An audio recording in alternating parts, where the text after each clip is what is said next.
Bonjour à tous, dans ce cours nous allons parler des lois de la Tevilat Kilim, donc des halachot qui parlent pour tremper la vaisselle au mikvé. Nous allons partager ce cours en 2 vidéos.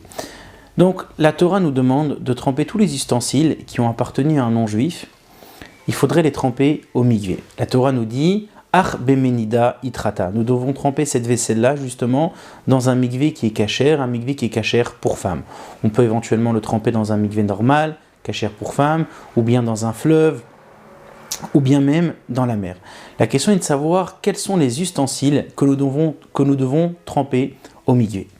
Alors, la première chose, c'est déjà un ustensile qui a appartenu à un non-juif, nous devons le tremper au mikvé. Même si l'ustensile a appartenu à un juif, mais le juif ne l'a pas trempé, et ensuite il nous appartient, nous sommes dans l'obligation de le tremper au mikvé. Donc la première règle, chaque ustensile qui a appartenu à un non-juif, nous devons le tremper au mikvé. Deuxième chose qui est importante, nous devons tremper les ustensiles qui sont des ustensiles pour une séouda, donc pour un repas, qui sont des ustensiles qui sont faits pour des choses qui vont être à table.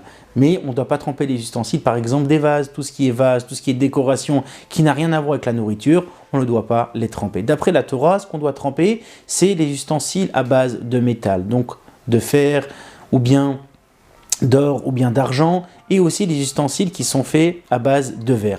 Le reste, on va voir que leur obligation n'est pas véritablement minatora des rachamim, mais c'est un minag très important de le faire.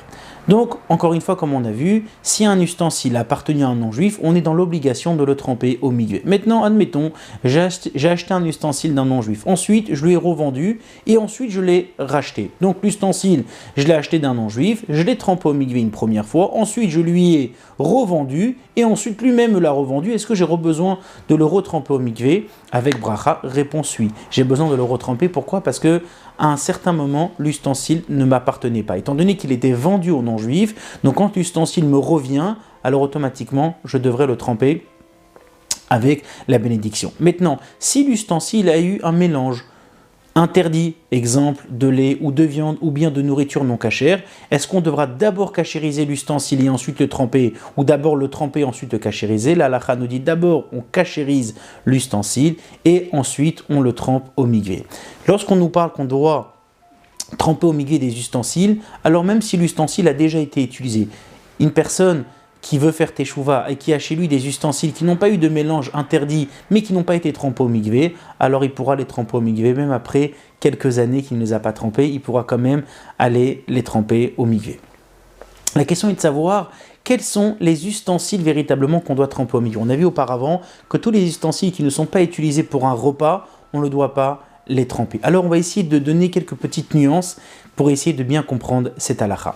La première chose, c'est que les ustensiles qui n'ont rien à voir avec la nourriture, bien évidemment, ne rentrent pas en compte et on n'a pas besoin de les tremper. Exemple, si c'est un vase où on met des fleurs à l'intérieur, ça n'a rien à voir avec de la nourriture, donc on ne doit pas le tremper. Un ouvre-bouchon, par exemple, un tire-bouchon, il n'est pas en contact avec la nourriture, il est juste en contact avec le bouchon pour pouvoir se servir du vin.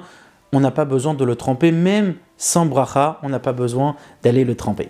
Maintenant, si c'est quelque chose qui sera pour de la nourriture, mais qui sera tout au début. Je vais donner un exemple, le couteau de la shrita. On sait tous que lorsqu'on a un couteau de la shrita, alors c'est pour la bête, effectivement, c'est pour de la nourriture, mais c'est encore bien avant, alors on trempe le couteau de shrita sans bracha. De même, un tamis, justement pour la farine, pour voir s'il n'y a pas de bête, on le trempera, mais on le trempera sans bracha. Tout ce qui est en contact avec la nourriture, une salière, des verres, des assiettes, couteaux, fourchettes, tout cela, on devra les tremper avec la bénédiction. Maintenant, qu'est-ce qu'on doit véritablement tremper? Alors, on a vu auparavant c'était le verre et le fer. Maintenant, est-ce qu'il y a d'autres choses qu'on devrait éventuellement tremper sans bénédiction? Oui. Alors, le bois, par exemple, on doit le tremper mais sans bénédiction. On est mahmir, on fait attention de tremper quand même sans bénédiction. De même, tout ce qui est céramique, de même l'argile, on devra le tremper dans un mikvé sans bénédiction. Alors, comment ça marchera? Si j'ai plusieurs ustensiles, exemple, j'ai du fer, et j'ai du verre, et j'ai par exemple du bois, alors je fais la bracha d'abord sur ce qui est obligatoire sur les métaux et juste après, je tremperai le reste, bien évidemment sans parler et donc j'acquitterai tout avec la première bénédiction, j'acquitterai le reste. Si par exemple je veux tremper juste de la céramique, je veux tremper juste quelque chose qui est fait à base de bois, alors je le tremperai au mikvé mais sans bénédiction.